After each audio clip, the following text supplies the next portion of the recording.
This is the X-Zone Broadcast Network, broadcasting worldwide on broadcast affiliates and satellite program providers, including CNN Broadcast Network, Sirius Satellite Network, Star Media, Good News Radio Network, Angel Broadcast Network, Wiki Broadcast Network, and WPBN TV. For more information on the X-Zone Broadcast Network, visit us at www.xzbn.net.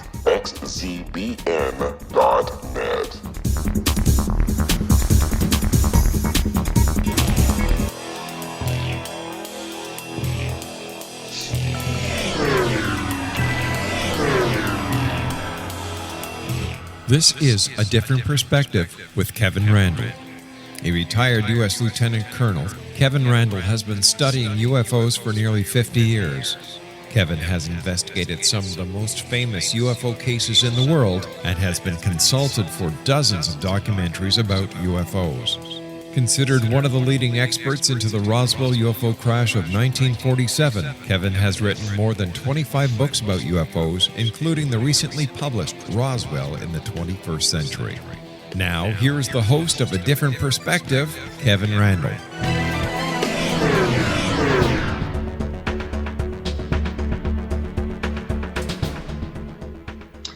And I have returned with A Different Perspective. I am, in fact, Kevin Randle, and we'll be talking with Rob Swaitek, a member of the board of directors for MUFON and a UFO researcher for many, many years, in just a few minutes.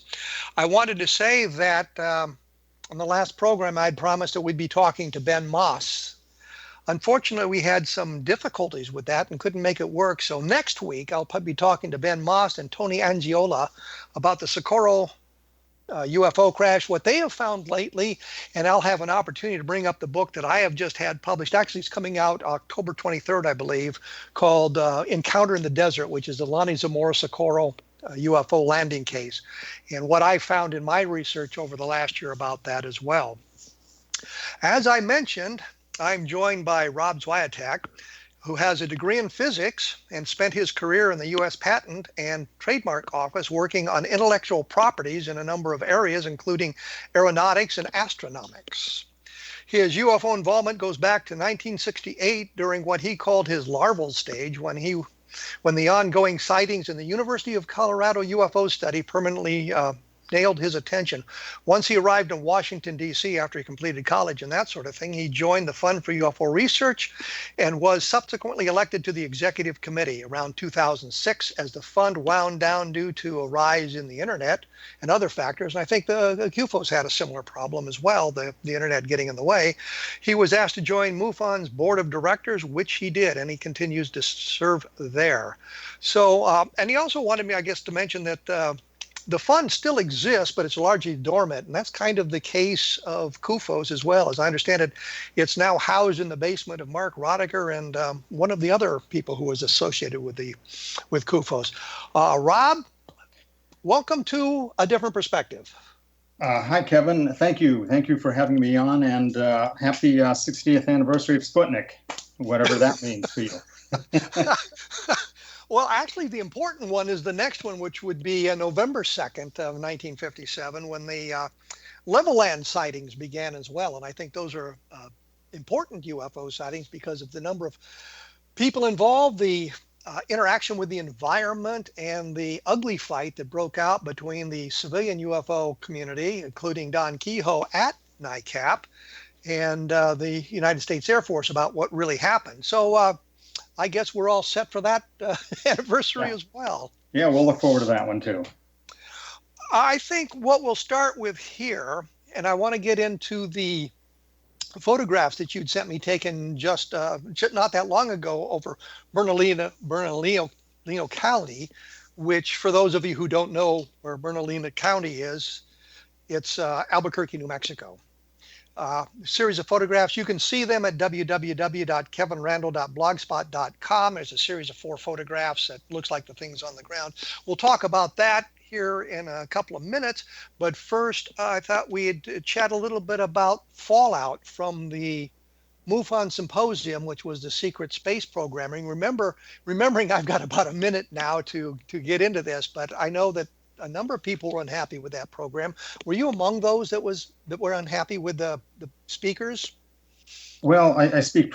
Yeah, I speak for myself here, and I would say that yes, I was unhappy with the lineup this year, and I conveyed my feelings to Jan Harzan, a good friend of mine, as soon as I found out about that, which would have been in 2016. So yes, I was unhappy. I just brought that up, realizing, of course, it's your opinion and it does not reflect the board of directors of MUFON or anything else. It's your personal opinion about that. Right. But I brought that up so that we could kind of segue into some of that stuff that went on and some of the fallout from that. And there has been fallout because there were a large number of people in the MUFON organization, not only on the board of directors, but the lower levels, who were quite annoyed about the list of speakers and what was going on there. But unfortunately, we're going to have to wait a few minutes before we can get into that, because I'm going to have to take a break here.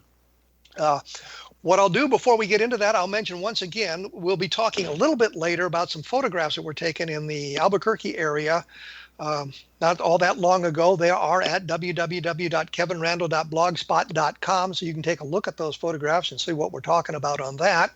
And we'll talk about some other aspects of the UFO phenomenon and where things are going as we see it today when we come back right after this. So take a look at those photographs, take a look at Roswell in the 21st century, and we will be back right after this, so stick around.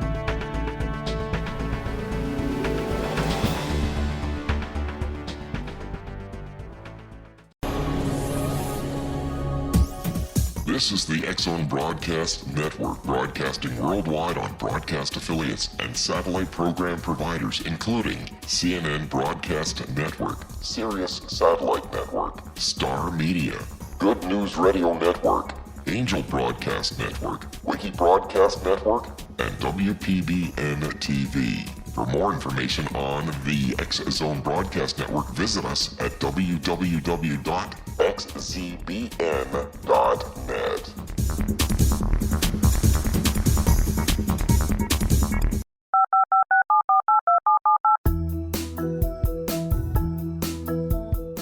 Did you know that when you're on the road with limited data or Wi-Fi, you can still listen to the X-Zone Radio Show with Rob McConnell, The Science of Magic with Gwilda Wiyaka, X-1, Dimension X, Space Patrol, and every minute of the X-Zone Broadcast Network by calling 213-401-0080, courtesy of Audio Now. No smartphone, app, or internet needed. It saves your data plan, and it's free if you have unlimited minutes. Call 213-401-0080 to listen on any phone, anytime, anywhere. Remember 213-401-0080 for the best of the paranormal, parapsychology, and sci-fi radio programming anywhere, 24/7, 365.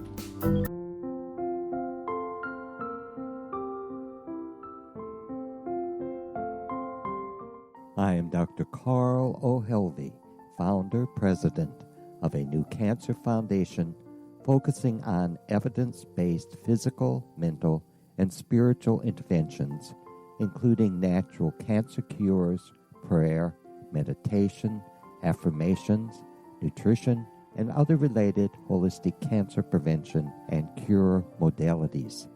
These are used in cancer education, research, and financing care. I ask for your help to continue this important work by donating at www.holisticcancerfoundation.com.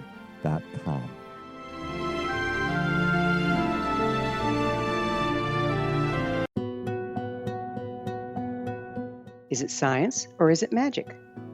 Once a magical thing has been scientifically proven, is it no longer magic? Or is magic simply the science of tomorrow? Join me, Gwilda Wiyaka, on The Science of Magic, a a syndicated radio program dedicated to combining the science and magic of today's dynamic and controversial topics to co-create new solutions.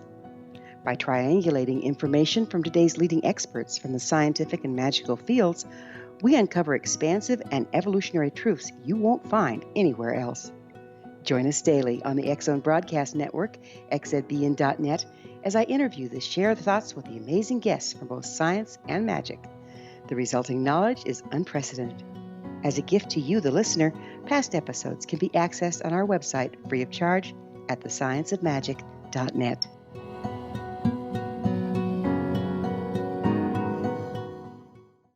Little children aren't the only ones afraid of the dark.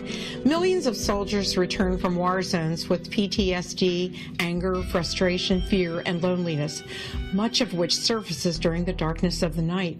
You have the chance to change the lives of these American heroes. Songs and Stories for Soldiers.us provides free MP3 players for these men and women. With a list of 3 million songs in 16 different styles, 100,000 audiobooks, and 30,000 old-time radio programs, every veteran can find something to soothe and comfort them at no cost. All our players contain an 8-hour audio program designed to help veterans fall asleep. With 1,500 plus vets now participating, it's our goal to deliver 10,000 audio players this year. Go to our website at songsandstoriesforsoldiers.us. Help us help a veteran make it through the night.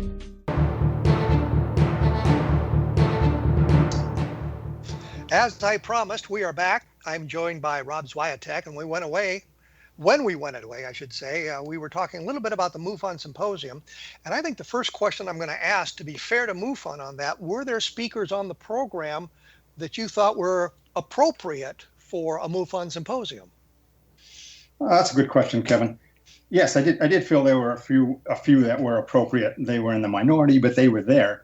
Debbie Ziegelmeyer, for example, gave a pretty conventional talk on UFOs, I think in the oceans and that type thing. And we had a fellow named Dr. Woodward who spoke about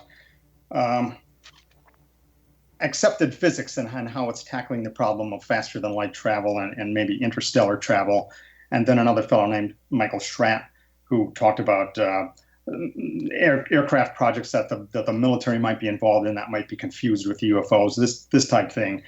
But so yeah, those three I think fell within the purview of what I would call UFO talks. Was there anybody that talked about UFO sightings going on today, or their research into UFO sightings? Wow, you're pushing me there. I don't believe there were, Kevin. I don't think there was a talk on just the latest and greatest sightings, this type thing, which I dearly would have liked to have seen, but that was not on there. In a sense, it wasn't a true, and I told this to Jan, a true UFO conference in the sense that sightings did not predominate the talks. It was all about, with the three exceptions I gave you, all about clandestine or secret space programs, this type thing.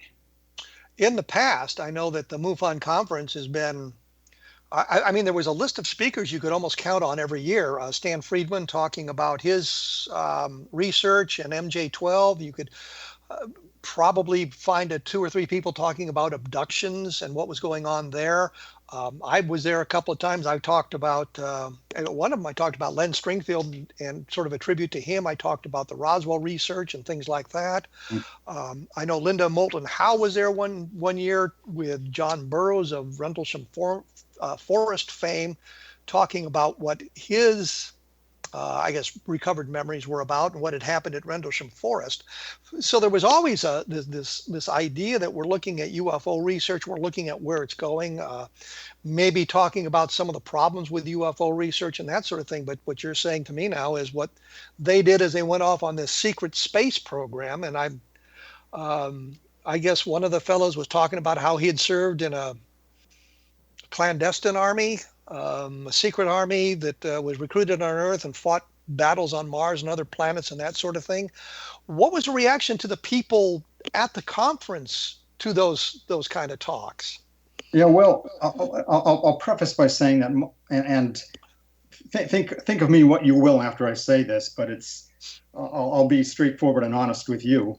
And I did not. I was there at the conference and attended the board meeting and was physically there outside the meeting room the whole weekend, but I did not attend the talks. And that's the long and the short of it. But nonetheless, from what I gauged of people coming out and milling around in 10 feet from the conference room, I heard good and bad things. Let me put it that way. Some people loved this kind of a speaker lineup, and in all fairness to MUFON, and I am on the board, and so I'm not going to. I'll be again honest here. They did very well from this conference monetarily, excellently, and far more than last year. But I also heard comments from people who indicated that some of what they had heard was just beyond the pale. Talks about going forward in time or backward in time or meeting dinosaurs or meeting Obama on Mars and all this kind of just completely crazy stuff. And so yes, I heard some people that were quite angry and other people that seemed to find it a refreshing breath of air. There were people that actually accepted this nonsense. Is that what you're saying? There are some people who do. Yes, absolutely. Does this bode well for MUFON, though, that the conference did well with this lineup of speakers? I mean, that would seem to encourage them to do a similar lineup next year. Is that kind of in the offing, or are they going to kind of go back to more of the UFO research aspect of it? Well, I honestly don't know. I would assume that they're going to go back to a more conventional lineup, but the board of directors doesn't really have, at least until this year, up to this year, doesn't really have any influence in who the speakers are. So I don't know who they are going to be for next year. I think it's right outside Philadelphia or in New Jersey. And I would assume the speakers have already been chosen. And I do seem to recall, now that I'm thinking about it, seeing a paper with some of the speakers on, but I honestly couldn't tell you who they are right now. They've come and gone through my mind. But I wasn't as alarmed as I was last year when I heard what the speakers for this year's were going to be. So it may be a more traditional list of speakers that'll show up.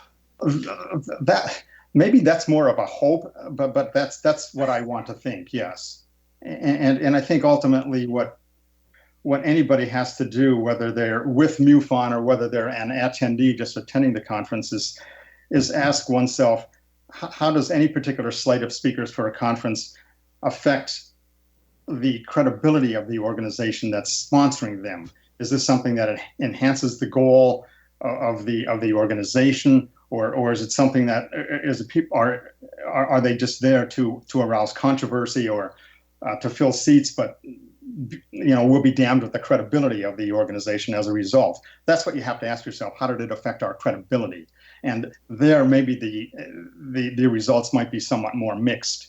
And again, I speak more as a scientist. And if I were a scientist coming into the UFO field who wanted to know a little bit more about what's this subject all about, what do some of the speakers have to say about ongoing UFO events, and then I heard some of this kind of stuff, I would be very discouraged, to put it extremely mildly.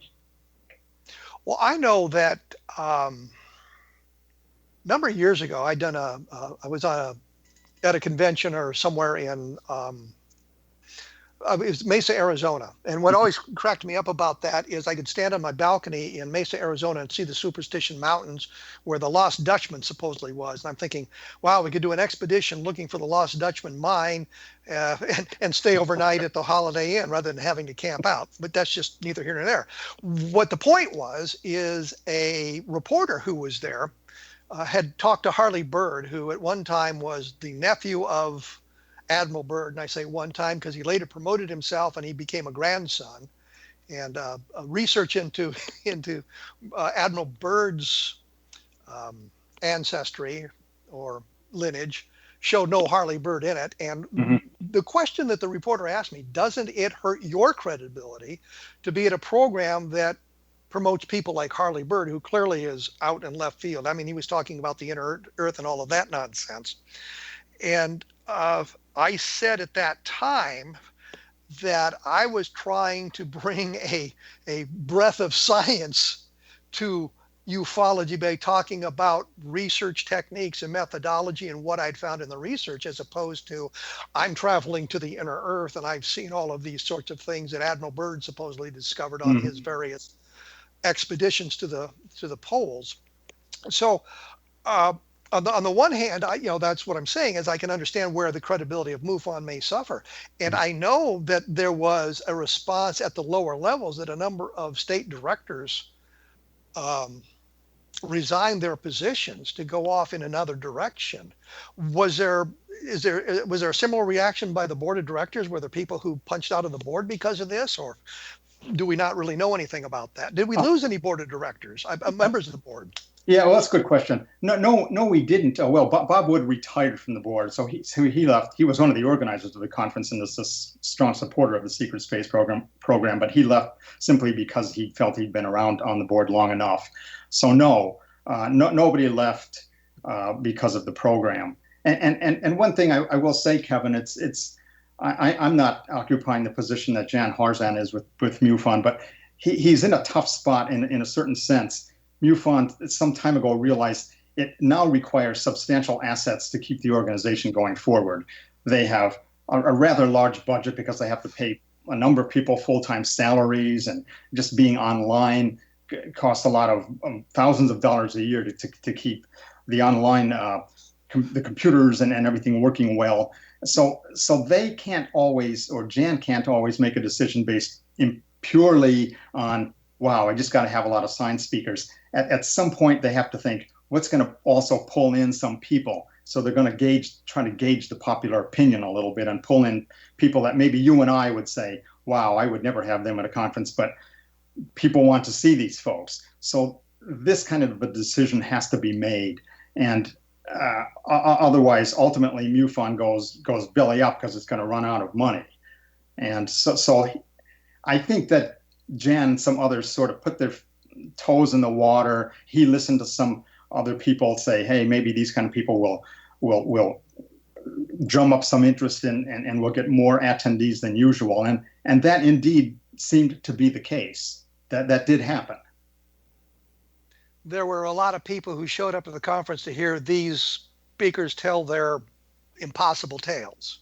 Well, that's the only conclusion I can reach. If you come to the conference, you probably do know who is speaking, and you should do your homework and learn. You shouldn't be blindsided when you get here. And I think some people were.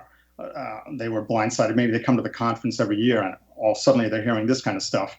But nonetheless, the schedule was published well in advance, and the speakers were advertised well in advance on the website, and everyone should have known what they were getting involved with when they saw these speakers. And as Jan would put it, let them hear these speakers and make up their own minds about this. We're not taking an opinion on it, but we'll let the attendees we'll present them all the facts, let them make up their minds, in other words.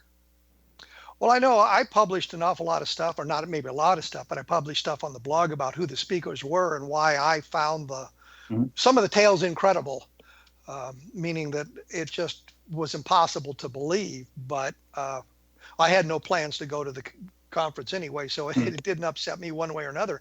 But it also seemed to me that what was being suggested here is Jan Harzan is more of a businessman as opposed to a UFO researcher, and he's moving MUFON into a more corporate realm where I guess the function of the organization is to make money to continue the organization as opposed to do real scientific research. Well, yeah, that is one way of looking at it, Kevin. When MUFON moved from Cincinnati out to Newport Beach in California, immediately you get an enormous increase in what everything costs, from rent to people's salaries to costs of supply costs, office costs, this type thing.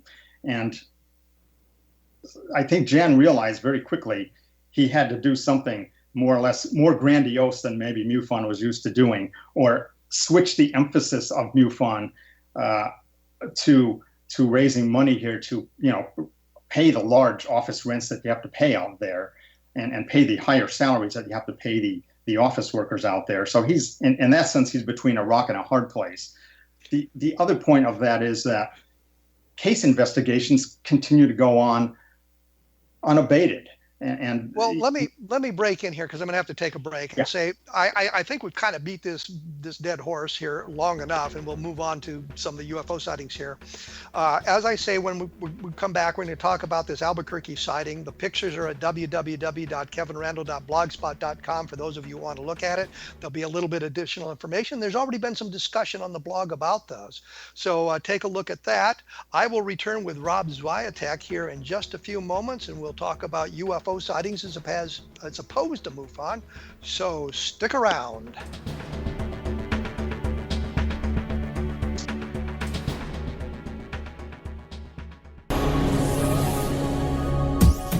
This is the X-Zone Broadcast Network, broadcasting worldwide on broadcast affiliates and satellite program providers, including CNN Broadcast Network, Sirius Satellite Network, Star Media, Good News Radio Network, Angel Broadcast Network, Wiki Broadcast Network, and WPBN TV. For more information on the X-Zone Broadcast Network, visit us at www.xzbn.net.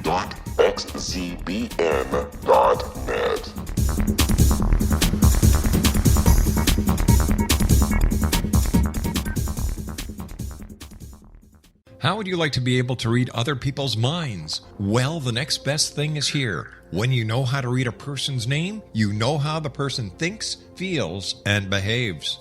Each letter in our name holds a key to unlock our true essence. Our name contains both our gifts and challenges in this lifetime.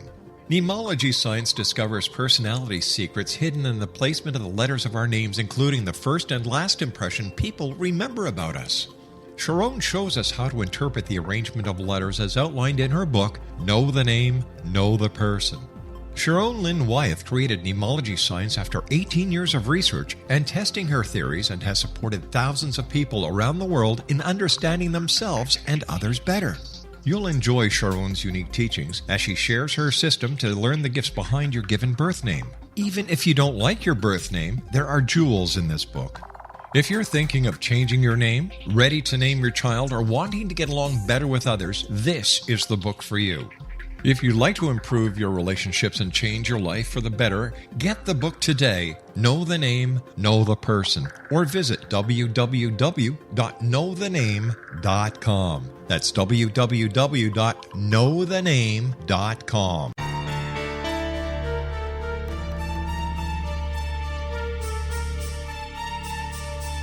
Hello, I'm Justina Marsh, and with my dad Pete, we are going to present a new show called Too Good to Be True. Together, we are aiming to discover more truths about this world and beyond. Do you have unanswered questions about the world?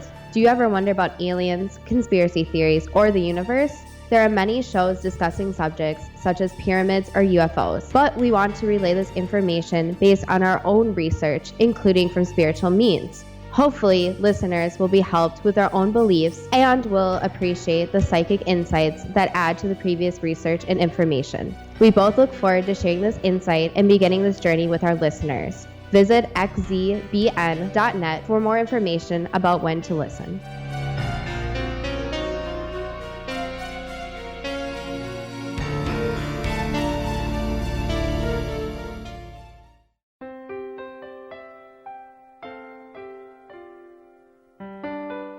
Ancient prophecies, legends, and current events indicate we're entering a high-frequency era supporting enlightenment. During expansive times, old rules fail, necessitating access to the ever-shifting currents of life for guidance. There's an ancient form of shamanism through which we can obtain the information we need. I'm Gwilda Wieka, founder and director of Path Home Shamanic Art School, with a great new provision for those interested in spiritual evolution and personal empowerment.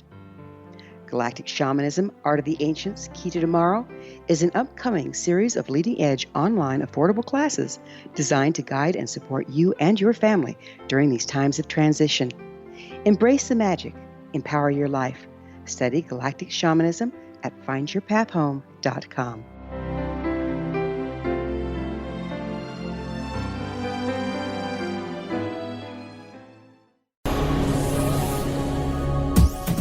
This is the X-Zone Broadcast Network, broadcasting worldwide on broadcast affiliates and satellite program providers, including CNN Broadcast Network, Sirius Satellite Network, Star Media, Good News Radio Network, Angel Broadcast Network, Wiki Broadcast Network, and WPBN TV. For more information on the X-Zone Broadcast Network, visit us at www.xzbn.net.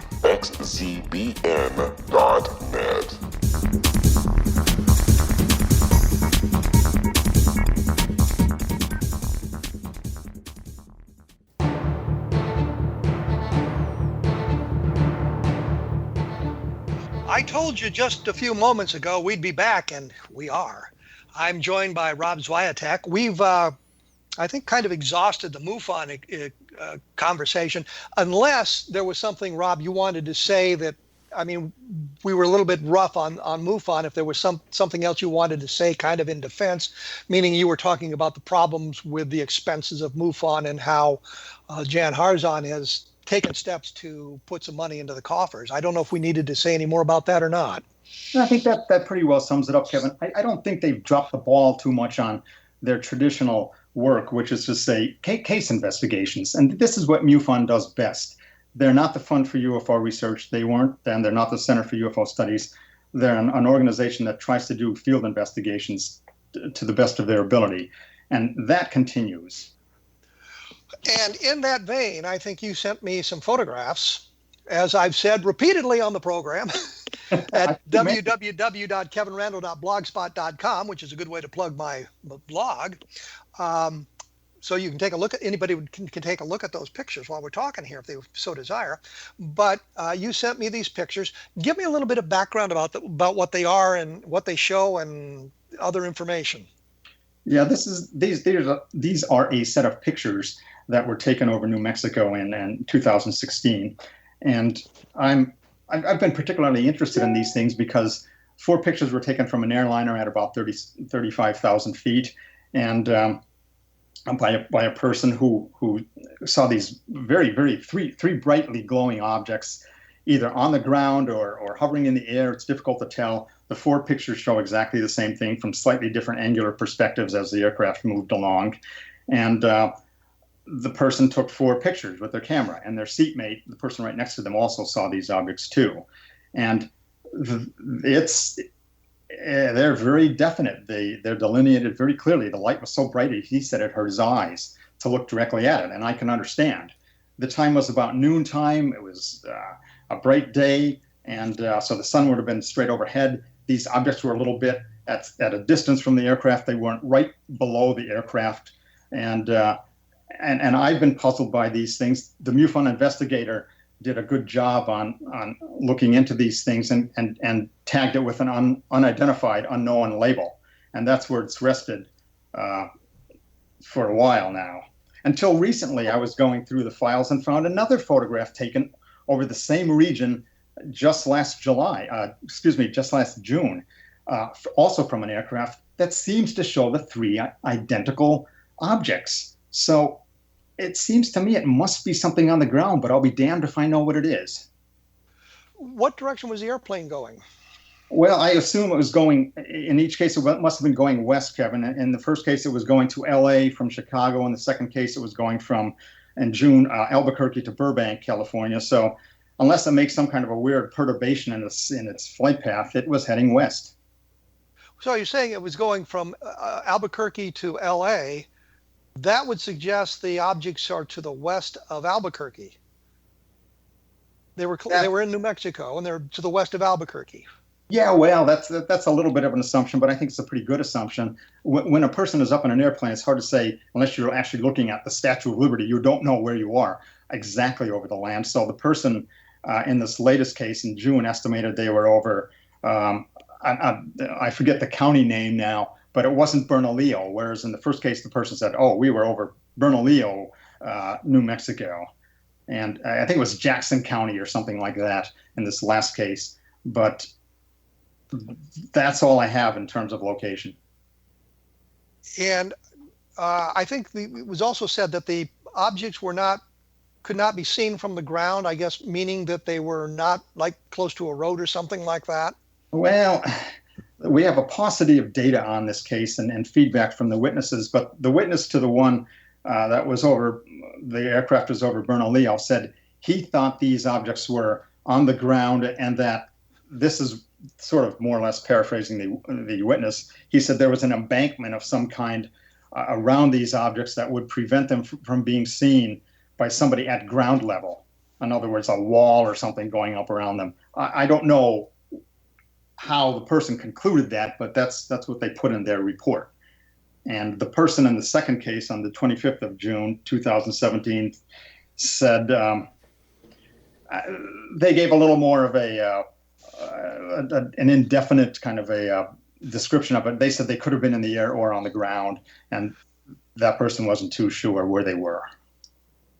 Well, from the descriptions you're giving me, it sounds like we're not really talking about any kind of an alien visitation or alien spacecraft. We're talking about something that was erected on the ground that is sort of anomalous because we don't know what it is. Right. It could be sun reflecting off ponds. It could be sunlight reflecting off solar arrays of some kind or something like that.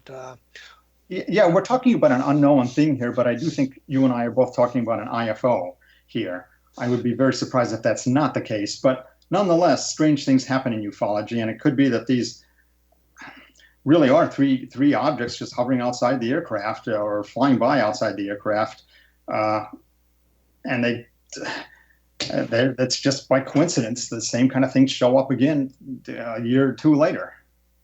Well, looking at the photographs myself, it looked like there is some terrain features around as well that might hide objects, whatever they are, from anybody traveling at ground level unless they come up close to them. So, and I didn't really see any evidences of roads or anything like that, but the photograph is taken from 34,000 feet? Yeah, something like that. So the airplane's quite high, and that translates to around 7 miles. Yeah, that's so correct. You're looking at something 7 miles away, and if it's an angular, a slant rate, as we used to say in the military when we were trying to calculate surface-to-air missiles, slant rates, it adds to the distance from A, the camera, and B, the observer. Was it a cell phone camera, or was it a regular digital camera? I believe it was a cell phone. The first case was a cell phone camera. The second case, actually, and I may have given the wrong impression, the second case that occurred in June was a video, actually, a 48-second video. So we have one frame that's been snagged from the video. But yeah, it's the video showing the objects as the plane passes by them. They do not move relative to one another, and they do seem like they're features on the ground. And the other thing I'll say, I just don't mean to belittle cell phone cameras because they're now 13 megapixels, 15 megapixels, 24 megapixels.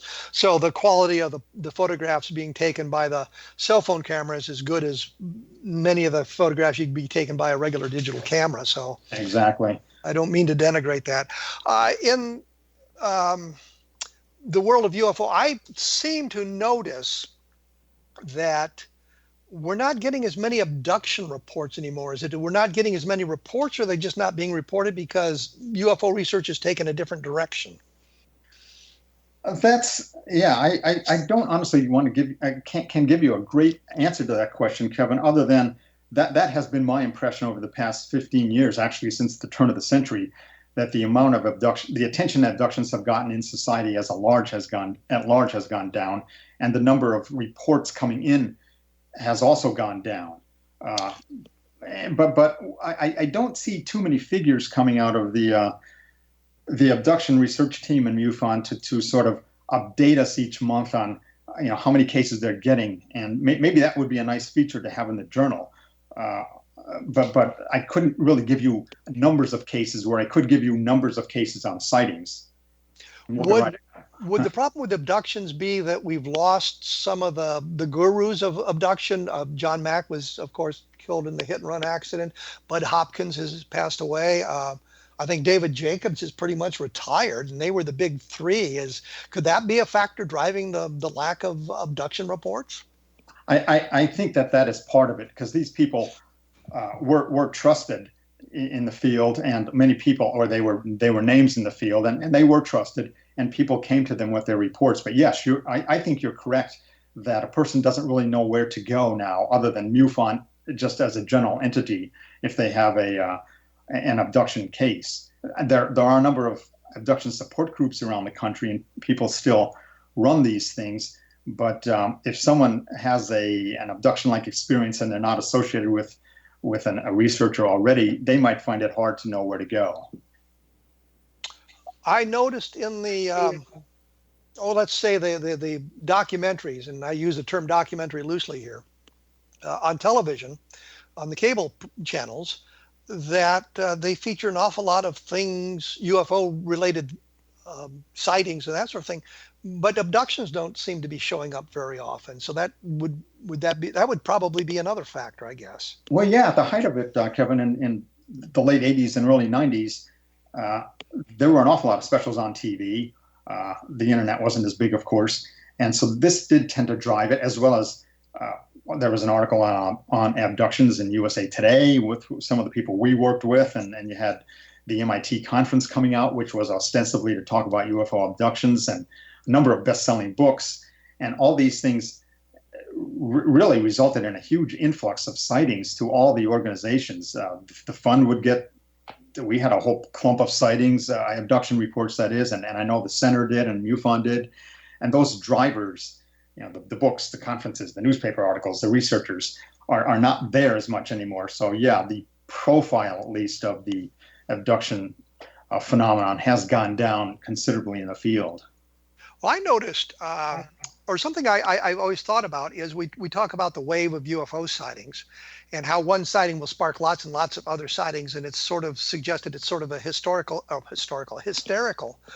response to this. And I always thought that it might be that one good sighting gets play in the press, and you get the names of people who are involved in the research or organizations involved in the research. And back in the day, it would have been the APRO and NICAP and the center and the fund, that sort of thing.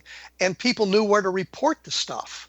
So I have a UFO sighting and I have a place to go to report it. But when we move away from that and get into a more dry period and we have a sighting, that kind of information is readily available, and that might drive part of the problem. Oh, I think that's absolutely part of it. And like I say, and like you're saying here too, people don't always know where to go, other than, I found MUFON, the MUFON site, and I can log it in on a CMS system. And that indeed happens. But usually the abduction cases are handled by a different set of investigators in MUFON. And that's then, I don't know exactly how many cases they're dealing with. And that's part of the problem. There aren't other people other than MUFON that one can readily turn to report a UFO experience to. Dave Jacobs, I don't think he takes anybody new anymore. And like I said, we've lost Bud Hopkins, we lost John Mack. I know Kathleen Marden is still doing research, and she is, I guess, a cog in the MUFON machinery in abduction research. But yeah, she's one of the heads of the abduction research team. But they do a good job. But and MUFON has also put the word out there that they really have tightened up on the kind of investigators they want doing abduction research. They don't want amateur hypnotists and people just regressing from some course they took on YouTube or whatever. They're trying to approach it from a much more professional perspective. And so we don't have as many wannabe Bud Hopkins or wannabe Dave Jacobs out there, because they can't at least work with MUFON unless they get a little bit more credentials with respect to investigative and almost psychological courses under their belt. Well, we're going to have to take another break. As I say, the pictures we were discussing is available at www.kevinrandle.blogspot.com. There's been some comments about there, but I think some of them are very interesting and that sort of thing. So you can take a look at that. You can add your comments if you so desire, if you have ideas of what this might have been. I'll be returning here for the last segment with Rob Swaitek, and I have a book coming out in just a few weeks, and we'll talk about that when we come back right after this. The Earth is under ever-increasing pressure from untenable lifestyles and growing populations. Yet, viable answers seem in short supply. What if I told you there's an ancient form that can empower you to take charge of your life? What if your entire family could be enfolded and supported by life itself, finding safe passage through challenging times? I'm Gwilda Wiyaka, founder and director of Path Home Shamanic Art School, with great news: an upcoming series of leading-edge online affordable classes based in an ancient form of shamanism, easily learned and used by your entire family. Galactic Shamanism, Art of the Ancients, Key to Tomorrow are a series of online adult and children's lessons instructing your entire family on natural law, how to cooperate with and be supported by the powers of the universe. Visit findyourpathhome.com to find these unique and powerful classes. This is the X-Zone Broadcast Network, broadcasting worldwide on broadcast affiliates and satellite program providers, including CNN Broadcast Network, Sirius Satellite Network, Star Media, Good News Radio Network, Angel Broadcast Network, Wiki Broadcast Network, and WPBN TV. For more information on the X-Zone Broadcast Network, visit us at www.xzbn.net.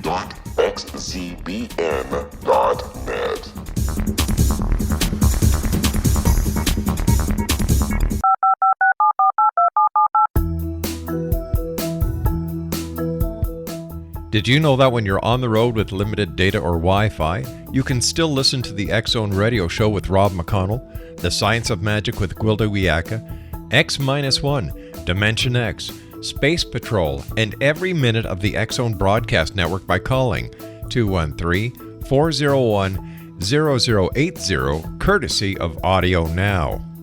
No smartphone, app, or internet needed. It saves your data plan, and it's free if you have unlimited minutes.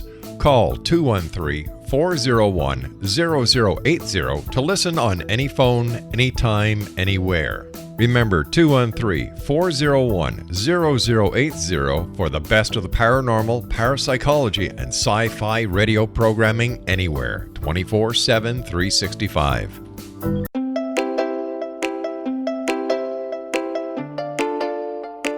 Are you curious? Do you want to learn more about how the world works and have fun at the same time?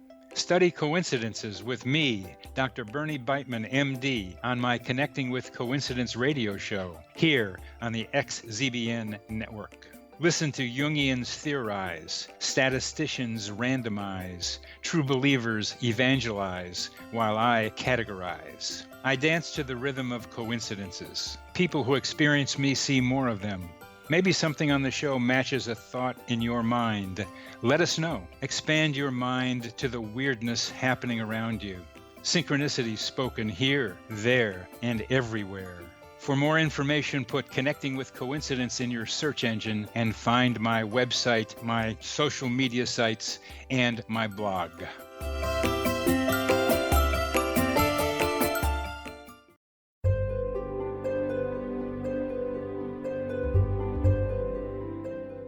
What is truth? Historically, we viewed things as either being true or false.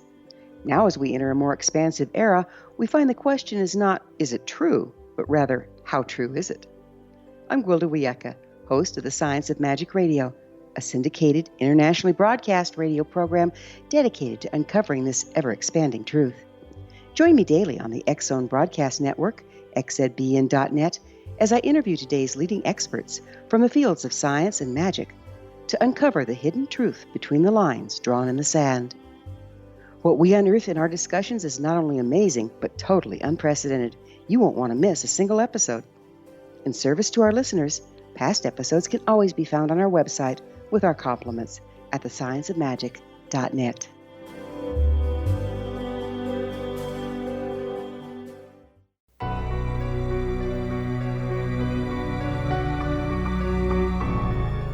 As I have been saying, I was joined by Rob Swaitek. I am joined by Rob Swaitek. When we went away, I had mentioned the book that's coming out, and I stopped quickly on that because I realized I was running out of time and we were going to hit the hard break for the commercials. So I didn't give you the name of the book. It's called Encounters in the Desert, and it refers to, or it's about the Lonnie Zamora sighting, and it's an outgrowth of one of the programs that we had done about a year ago with Ben Moss and Tony Angiola, and they will be joining me next week on the program so we can talk a little bit more about the Zamora case and what we found and I found in that research. When we went away, we were kind of wrapping up, I think, abductions and how it is not the most important subset of ufology anymore, that people have moved away from that. Kind of like cattle mutilations was the big thing in the 70s and the 80s, and crop circles, and we have all these subsets of ufology. So the question, I guess I come back to, are we getting, is MUFON getting more just spacecraft type sightings, things that people believe are spacecraft? Is that what's driving the field at the moment? I would say that it is, Kevin. If you want to talk about a driver in the field right now, it doesn't have a huge profile or prominence in society at large, but within ufology, yes, MUFON's getting a hell of a lot of cases coming in.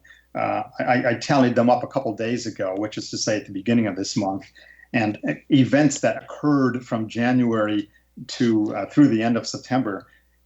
MUFON received almost 4,000 of these, so 4,000 events that occurred just in 2017. So they're on record for maybe 500 cases per month remaining in the year, so another 1,500 cases added on to that, and that's a typical year.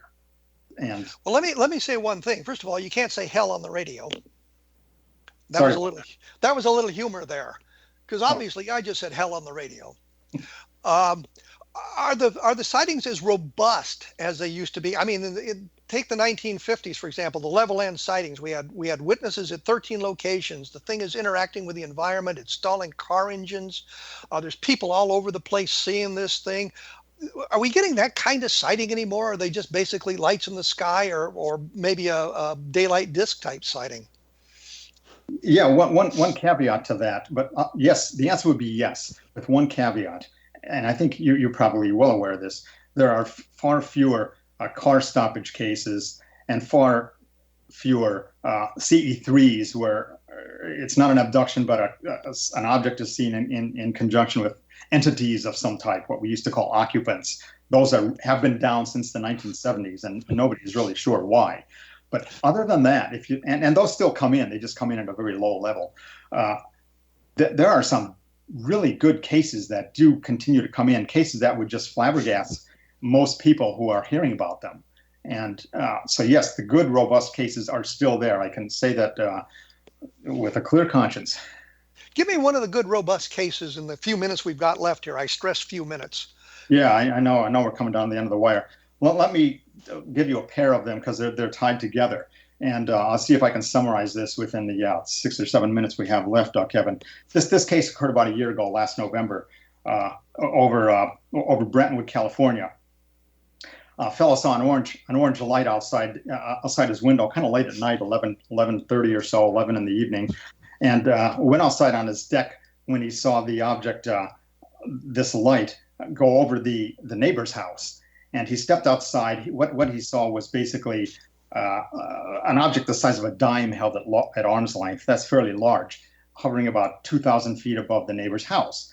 And this object was oval. I will say football shape, but he didn't use that word, oval. His daughter came out and also saw it at the same time.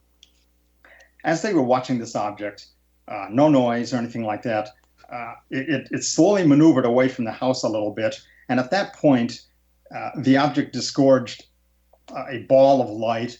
He called it an orb. Everybody calls them orbs now. And this thing came from the side of the object and curled around underneath it. And as it continued on its way, two more objects shot out from below this object down toward the ground, in a vertical manner. And the little balls of light disappeared before they reached the ground. Now, you might say this isn't the greatest case I've ever heard, but there is the rest of the story. As they were watching this object, it just faded away. It didn't fly off rapidly. It didn't pop out of existence. It just faded away in the daughter's words. And she was very alarmed about seeing these three objects be disgorged from this craft or shot below it. Well, let's go back to 2009. In a case that was reported on MUFON. Let me interrupt for a question here. In the day of the ubiquitous cell phone camera, did anybody think to take a picture? There is no picture of this one. I've been looking at a lot of cases here lately, and I don't know if he tried to take a picture and it didn't come out, but there is no picture in this case. Yeah, this one had a duration of about 3 minutes. I think they were saying they're spellbound. Mark Roddiger once quoted Amy McKellen saying that a witness to a UFO sighting said that if he were standing on a pile of 1,000 cameras, he wouldn't have thought to use one of them. So a lot of times we run into that phenomenon. Persons have a camera, they're too spellbound or too amazed to take a picture. But no picture exists in this, nor does one exist in the corollary case that occurred in I think it was July of 2009 over Houston International Airport. A pilot was in the final phases of takeoff, and he noticed what appeared to be an orange football-shaped object about 5 miles away at the approach, at the final approach to the runway for incoming aircraft at that time. He was amazed. At first he thought it was a helicopter. He looked away a little bit, looked at some charts or something. He looked back up, and the object was much closer. Now it was about a mile away, and he realized this was not a helicopter. Big oval object with sort of an antenna coming out at an angle. As he was watching, this object shot 3 small balls of light down toward the ground. The balls would disappear before they hit the ground. He was just beside himself, and the co-pilot was too. They didn't know what to do. They thought this was an extremely dangerous situation. Then as they were watching, in the pilot's words, the object just faded away. So here we have two. This was the same phenomenon in each of these cases, the Brentwood, California, and the Houston one. I'm not saying it was physically the same object, but it was the same phenomenon. And it wasn't a weather phenomenon. It wasn't a satellite, certainly. It wasn't a helicopter. It wasn't another aircraft. The fellow in Brentwood saw it, just a couple thousand feet above his house, the neighbor's house, and maybe half mile away laterally or so. So this is a good case. And this is the kind of case that one needs to study to know that whatever the UFO phenomenon is, it continues. And this kind of a case of an object shooting down balls occurred the very day of the 24th of June, 1947. There was a good case that describes an object doing that. The very day Kenneth Arnold saw his objects near Mount Rainier. So I think it's a case like this is a terrifically good case. Because it does sort of tie into the beginning of the modern era, although I would say the modern era began with the Foo Fighters in World War II, but that's just me. Mm-hmm. But I mean, that was one of the things that always seemed that the UFO sightings, there wasn't much in the way of commonality. And you're kind of discussing commonality here of things. Yeah. Which could suggest some kind of natural phenomena of which we're not really cognizant of, but it also could mean something else. Exactly, Kevin. I was reading Hynek a little bit the other day, and he talked about how in the early days of Project Sign a little bit and Project Grudge before Project Blue Book, they had identified like 4 types of objects that were seen back then. A disc, balls of light, cigar-shaped objects, flying wing type objects, or circular objects, this type thing, and the same 4 shapes also occur today. There has been a consistency within the UFO phenomenon that has been there for 70 years. We haven't just had random shapes occurring all this time. There's a consistency in the types of shapes that have been seen. Well, I think we're going to have to end it there because you're just flat ass running out of time. Rob, be careful about using that kind of a word on air there, Kevin. Hey, it's my show. I can say what I want, but you can't. So there. Oh. Okay. And you've just cut yourself off. No more invitations to the show. Oh no. I assume that the website would be MUFON.com if people want to look for MUFON. Is that right? That's a good address. Okay. And I thank you for joining us here on A Different Perspective. Appreciate your insight into MUFON and the UFO phenomenon. It's always a pleasure, Kevin, and let me thank you again for letting me be on your program. I appreciate you taking the time out of your busy schedule to do so. Thank you very much. Okay, Kevin. For those interested, as I have said, we have the pictures up, even as we speak here, of the objects over Bernalillo County in New Mexico. And I'll try to get the frame that I have from the other photograph that Rob was talking about here later up as well, so that you can take a look at that photograph and compare it to the other 4 that's on the site. And that's at www.kevinrandle.blogspot.com. In fact, I'll put it up with the link to this program so that you can see it that way. The book that I have coming out is called Encounters in the Desert. It's about the Lonnie Zamora sighting. And as I say, Bill Ben Moss and Tony Angiola kind of inspired this with some of the things that they had said when I was interviewing them on the program, and it took me into a different perspective, a different look at the Lonnie Zamora sighting. I had an opportunity to interview some people who hadn't been talked to and get some inside information about what that looks like. Also, I'm always a little disappointed that we don't get more response to Roswell in the 21st century, but it's not because I think it's because the book doesn't talk about, well, there's alien creatures all over the place and the bodies and all these second, third, and fourth hand witnesses to it, but it kind of looks at it from a dispassionate point of view and gives you an idea of what we really know about the case as opposed to what we would like to know about the case or what we'd like the case to be. So I urge you all to take a look at Roswell in the 21st century, and I'll continue on there. Next week, with luck, we will have Ben Moss and Tony Angiola on the program. We'll talk about the Socorro sighting. So I think that'll be interesting. You might want to join us for that program and take a look at the other fine programs on the X Zone Broadcast Network at X Zone BN. We will be back in 167 hours.